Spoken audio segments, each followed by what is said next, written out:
Hola, ¿qué tal? Bienvenidas, bienvenidos a este espacio de reflexión y análisis de Justicia TV, el canal del Poder Judicial de la Federación. En esta ocasión hablaremos sobre los desafíos y avances de la reforma judicial. Y para ello se encuentra con nosotros el doctor Josafat Cortés Salinas, catedrático de la Facultad de Ciencias Políticas y Sociales de la UNAM. Bienvenido. ¿Qué tal? Buenas tardes, gracias por la invitación. Y bueno, para comenzar esta charla, pues, doctor, ya concluyó el proceso de elección, ya tenemos a las autoridades electas de la primera elección judicial. ¿Qué retos inmediatos van a asumir el día 1 que asuman sus cargos? Bueno, yo creo que el primer reto que van a tener las autoridades, pensando en términos de la Suprema Corte de Justicia y del presidente electo, las decisiones que van a tener son en dos niveles. Uno son decisiones de gestión judicial, pensando en cómo se va a administrar y a manejar los procesos jurisdiccionales al interior de la Corte y el manejo del personal. Vayamos primero por la parte de los procesos jurisdiccionales. La Corte decidió en el año 2024 aproximadamente 4,000 asuntos, organizado en un pleno y dos salas. Ahora, con la nueva integración de la Corte, son 9 ministros y desaparecieron las salas. En la ley orgánica no se estipula qué va a pasar con lo que hacían las salas y aparentemente los 4,000 asuntos con los que trabaja la Corte aproximadamente al año los va a tener que gestionar el Pleno. Esto nos lleva a una discusión de cómo va a organizar el nuevo presidente de la Corte el trabajo jurisdiccional, ¿no? A partir de que no va a haber salas, porque esto va a implicar que se tenga que ajustar a lo mejor la deliberación, esto va a implicar que a lo mejor la publicidad también se tenga que ajustar, la transmisión, y que a lo mejor haya la creación de mecanismos que agilicen el proceso.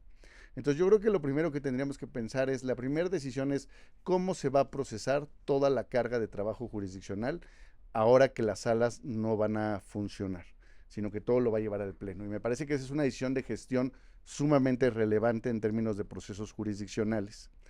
La segunda decisión, que me parece que es relevante, que también atraviesa la presidencia de la Corte, pues es el manejo de el personal, digámoslo así, ¿no? Todavía hay decisiones pendientes que tendrán que ver con, una vez que inicie los nuevos ministros, tiene que ver con la nueva escuela judicial, que es sin duda alguna una institución que ahora tiene mucha carga de trabajo y de capacitación, la Defensoría Pública, ¿no? Y los integrantes del Consejo de Administración, que serán representantes de la Suprema Corte y del Poder Judicial. Entonces esas decisiones de gestión están ahí pendientes y tendrán que tomarse una vez que tomen posesión los ministros. La segunda decisión de gestión que vamos a ver es cómo el ministro presidente organiza la estructura y las direcciones de trabajo al interior de la Corte, ¿no? Cada presidencia de la Corte, habitualmente, históricamente desde 1994, se han caracterizado por hacer ajustes administrativos, reconfigurar direcciones, según sus objetivos, según el contexto, según las demandas que existan en ese momento histórico, ¿no? O sea, por ejemplo, recordando la aprobación de la reforma en materia de derechos humanos, la presidencia de Silva Mesa se vio en la necesidad de reestructurar, pensando en la difusión y en la propagación de la reforma con una estructura en derechos humanos, ¿no? Es decir, cada presidencia ha enfrentado retos. Vamos a ver ahora, una vez que tome esta nueva integración de la Corte, cómo va a reconfigurar la Corte en términos de direcciones, de trabajo, y esa sin duda alguna será una decisión de gestión judicial. Eso pensando en términos del presidente de la Corte. Ahora, viene otra decisión sumamente importante que creo que tenemos que tener en el radar, es los nuevos ministros, ¿no? Todos ellos, o casi todos ellos, no traen una trayectoria de carrera judicial. Esto va a implicar, sin duda alguna, costos de aprendizaje. Y su primera decisión de ellos de gestión es cómo van a solventar la organización de su ponencia. Y aquí una situación sumamente relevante es qué va a pasar con todo el personal y con todos los secretarios de estudio y cuenta que están adscritos a las ponencias. ¿Y esto por qué me parece relevante? Porque los secretarios de estudio y cuenta es un personal sumamente capacitado, es un personal con habilidades técnicas y han sido, digamos que una burocracia especializada que ha permitido construir decisiones favorables a los derechos humanos en este país. Entonces, creo que es importante pensar qué va a pasar con estos secretarios y secretarias de estudio y cuenta, porque son el vínculo con el precedente, ¿no? El precedente que se ha generado en la Corte, son vehículos de, sin duda alguna, de ideas jurídicas y además permiten reducir el costo de aprendizaje de los nuevos ministros. Entonces yo creo que esa decisión de los nuevos ministros también va a estar en una vez que tomen posesión, cómo organizar su nueva ponencia y qué personal contratar, tomando en cuenta que hay secretarios con mucha experiencia en la Corte y ver si algunos de ellos continuarán o no continuarán en la Corte. Se suena como que la curva de aprendizaje podría ser acotada si dejamos a personal que ya cuente con experiencia dentro de este sistema. Sí, sin duda alguna, la curva de aprendizaje puede ser menor porque los secretarios de estudio y cuenta pues llevan la mayor parte de ellos una trayectoria profesional en el Poder Judicial y algunos de ellos mucho tiempo trabajando en la Corte. Y lo que ofrecen es habilidades y sobre todo reducción de costos de enseñar a los nuevos ministros cómo funciona la Corte, cómo funciona algunos elementos procedimentales en el Poder Judicial, qué son prácticas, hábitos, rutinas, es decir, todo esto que conoce muy bien un secretario que lleva mucho tiempo, pues sin duda alguna es una fuente de información muy valiosa para los nuevos ministros. Entonces, claro, a mí me parece que una decisión muy inteligente de los nuevos ministros podría ser incorporar a todo este personal que tiene estas habilidades cognitivas y sobre todo que conoce cómo funciona la Corte. Simplemente estamos hablando de experiencia. Experiencia, sí, experiencia y también estamos hablando de habilidades técnicas, ¿no? Habilidades técnicas y de manejo al interior de la Corte. Doctor, ¿pasará lo mismo o irá a pasar lo mismo con el Tribunal de Disciplina?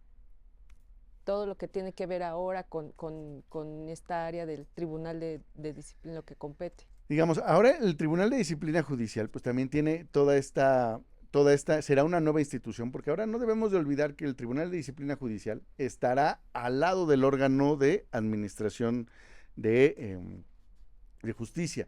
Y este órgano de administración junto con el de disciplina van a tomar decisiones de gobernanza judicial. ¿Qué significa que tomen decisiones de gobernanza judicial?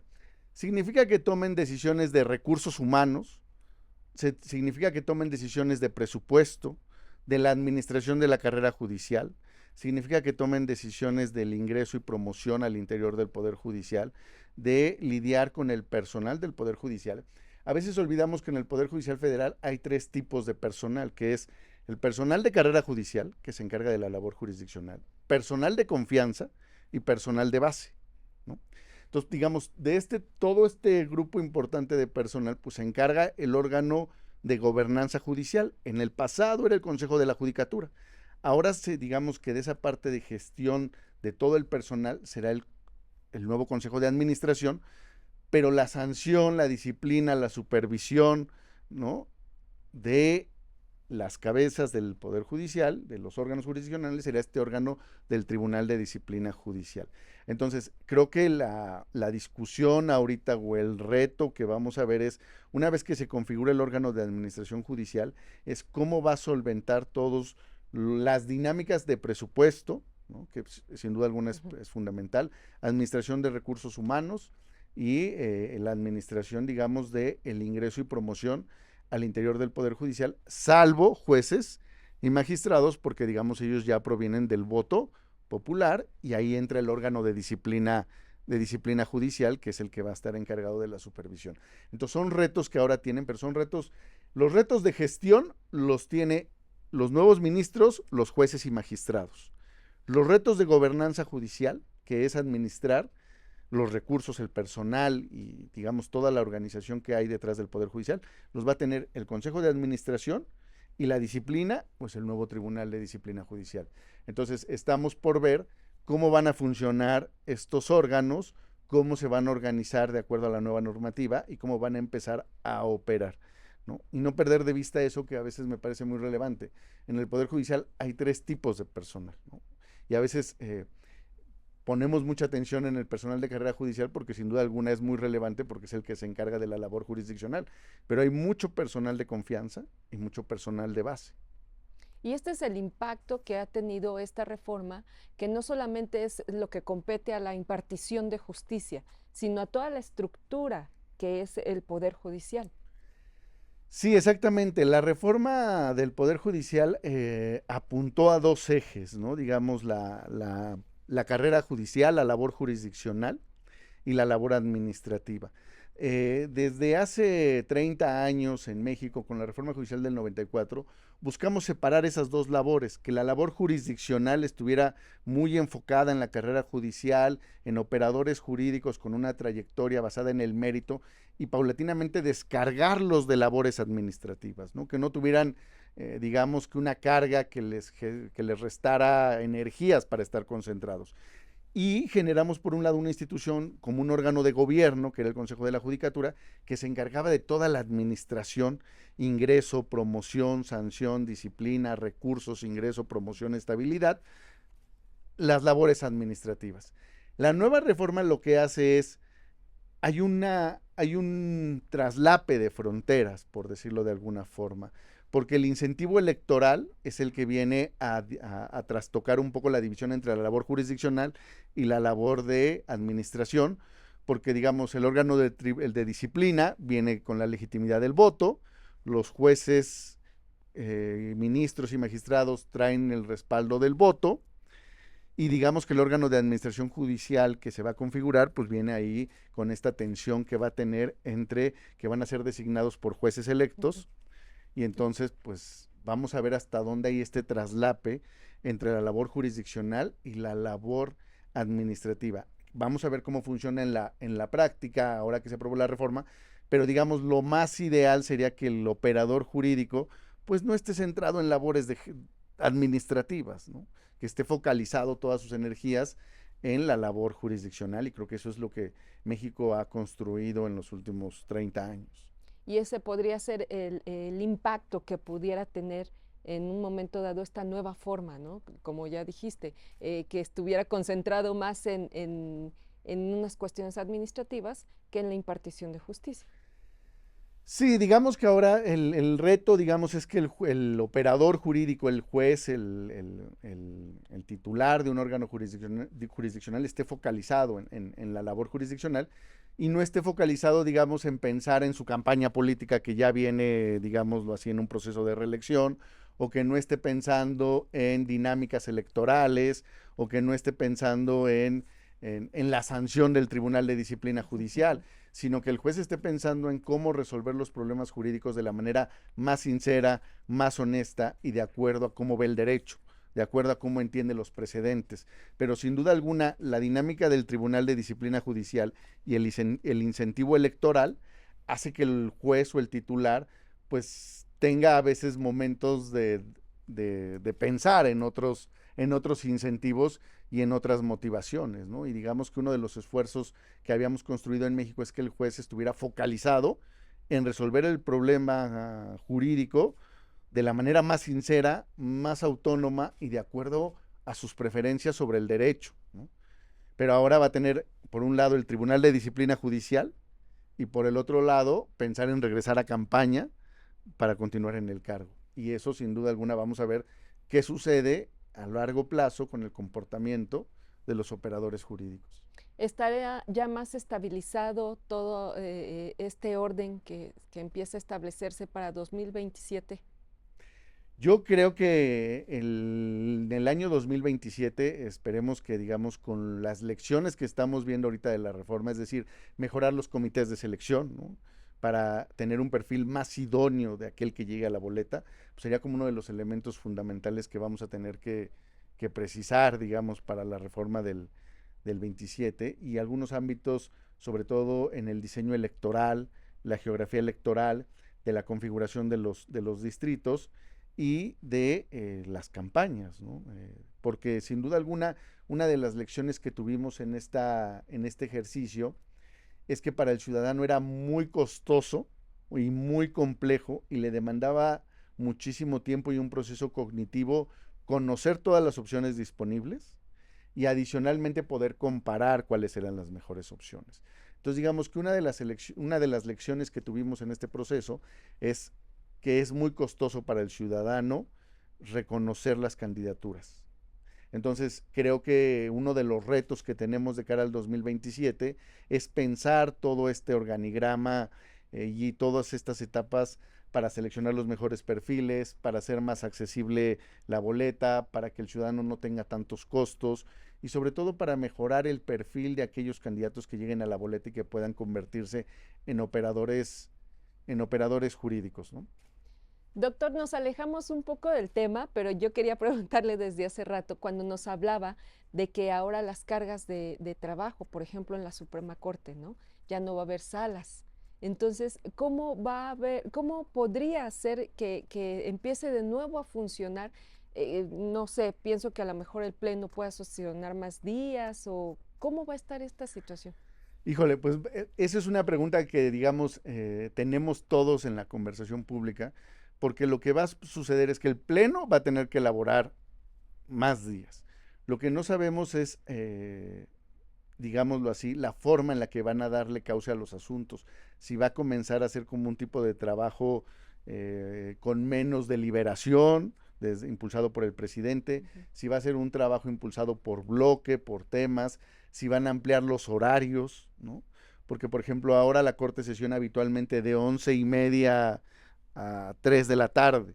No sé si ahora van a empezar a tomar decisiones de gestión de ampliar un turno vespertino para darle cauce a más asuntos. Es decir, estamos en la discusión y además son 9 ministros, entonces son menos. Entonces, no sabemos qué va a pasar. Lo que ha declarado el presidente electo es que hay una discusión sobre que la Corte a lo mejor se vuelve itinerante, pero no hemos visto una discusión, sobre todo en la conversación pública, de cómo le va a dar causa a los 4,000 asuntos que la Corte decide al año. Todavía no sabemos, pero sí creo que es la primera decisión, yo creo que va a atravesar por reconfigurar los tiempos, ¿no? de cuánto tiempo y los días en los que sesiona el Pleno. Muy bien. Por último, doctor, tenemos poquito tiempo, lamentablemente, su comentario final acerca de esta gobernanza judicial que va a iniciar. Yo creo que va a iniciar una gobernanza judicial con dos retos, que es la gobernanza judicial que se va a encargar el Consejo de Administración y por el otro lado el Tribunal de Disciplina, tiene el reto de la administración del personal, tiene el reto de la administración de los recursos y de las sanciones ahora de los jueces. Entonces, el reto va a ser cómo funciona, sobre todo para generar espacios para que el juez sea autónomo y sincero. O sea, estas labores de gobernanza judicial, el objetivo es que la labor jurisdiccional, el juez pueda comportarse de la forma más concentrada, más honesta, más autónoma. Entonces ahí es donde vamos a ver que el juez no esté preocupado, digamos, por la disciplina judicial, que el juez no esté preocupado, digamos, por regresar al circuito para el voto, que el juez no esté preocupado por los recursos del tribunal, ¿no? Digamos que esas las decisiones de gobernanza que vamos a empezar a ver. Y ahorita viene el reto de cómo van a funcionar, por ejemplo, la nueva escuela judicial, cuando ahora va a poder capacitar no solo al Poder Judicial Federal, sino a los poderes judiciales locales. Es decir, parece ser que va a ser una tarea sumamente amplia. Vamos a ver cómo va a funcionar la defensoría pública y vamos a ver cómo empiezan a funcionar los órganos, digámoslo así, de gobernanza judicial, que es el Consejo de Administración y el Tribunal de Disciplina. Pero para cerrar, me parece también que no debemos perder de vista que vienen decisiones de gestión. Ya hablamos de la Corte, ¿no? Que tiene estas decisiones de gestión, sobre todo de la ausencia de las dos salas, pero también viene una decisión sumamente importante de gestión judicial de los titulares de juzgados y de los tribunales, porque muchos de ellos no provienen del Poder Judicial. Entonces, cuando ellos lleguen al juzgado, al tribunal, también van a ser personas que no tienen experiencia jurisdiccional y también van a tener que lidiar con una curva de aprendizaje, con un proceso nuevo.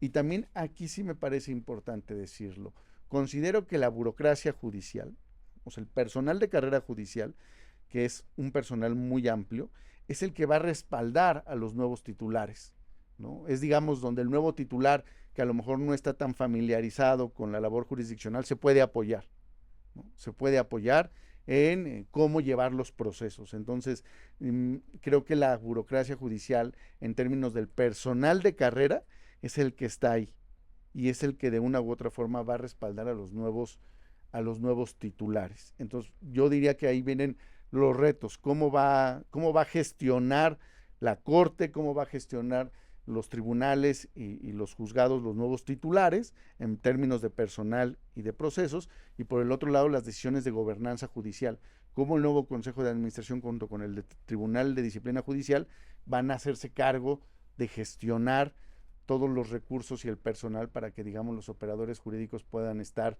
concentrados en la labor jurisdiccional.